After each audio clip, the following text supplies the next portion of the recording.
জ্ঞান বান্ধৱ উদ্ধৱ তুমি সম ভকতেহে জানে মোৰ পৰম বান্ধৱ ভকত জনময় সুহৃদ উদ্ধৱ মই বিনে ভকতে নিশ্চিতে কিছু জ্ঞান ময়ো ভকততে পৰে নাজানো আন ভকত সমান সখী মোৰ কোন আছে ময়ো মহাভকতৰ পুৰু পাছে পাছে মোৰ যত আছে ব্ৰহ্মাণ্ড যতে ভকতৰ ধূলা পৰি পবিত্ৰ প্ৰত্যেক উত্তম ভক্তৰ কথা থাকুক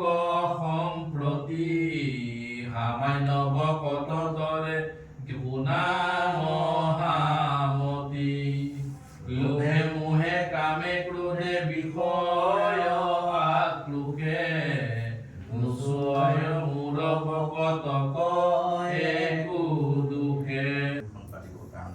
গতিকে ভকতৰ যিটো সুখ মানে সেইটো ৰেণুৰ নোহেনৰ সমান আন একো সুখৰ লগত তুলনা নহয়। ইন্দ্ৰ ব্ৰহ্ম পদকো ইচ্ছা নকৰে, যি পালেও তেওঁলোক সেইবিলাকত হেৰি নহয়, আনকি মুক্তিও বাঞ্ছা নকৰে। সেইকাৰণে এইটো বেদান্তৰ একদম সাৰ কথাটোকে আমি মাধৱদেৱে লিখিলে যে মুক্তিটো নিস্পৃহ যিটো সেই ভকতৰ অনুভৱ, মানে মুক্তিৰ প্ৰতিও স্পৃহা নাই তেওঁলোকে, যে মুক্তি পাম এইটো কথাক লৈ পিনি তেওঁলোকে হেৰি নহয়।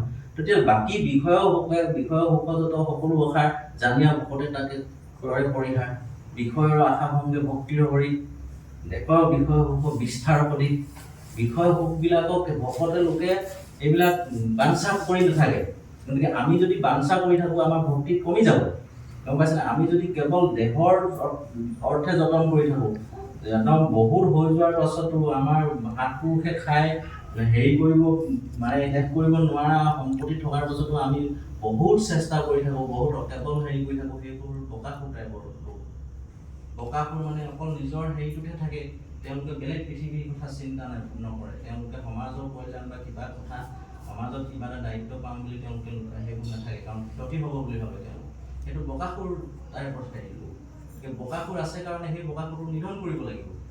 আৰু ধেনুকাসুৰে বহুত তালখন থকাৰ পাছতো ধেনুকাসুৰ কাকো এটা দিব নোৱাৰে, তেওঁলোকৰ অজস্ৰ আছে, কিন্তু অজস্ৰ থকা লোকেও দান এটা সামান্য দান এটাও দিব নোৱাৰে, দিলে বহুত ক্ষতি হ'ব বুলি ভাবে।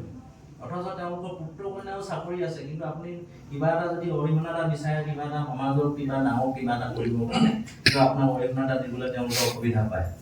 গতিকে সেইবোৰ হ'ল ধেনুকাসুৰৰ স্বভাৱ। তেওঁ কৃষ্ণ বিচাৰোতে দিয়া নাই, কৃষ্ণ বলৰামে বিচাৰিছে লঘুণত থাকি, তথাপিও ধেনুকাসুৰে কৈছে খবৰদাৰ কৈছে পৰি নষ্ট হৈ যাওক, পেলাই দিম, তথাপিও নিদিওঁ। আমাৰ এতিয়া আমাৰ বহুত লোকৰ ঘৰত তেনেকুৱা বস্তু উভৈনদী হৈ থাকে।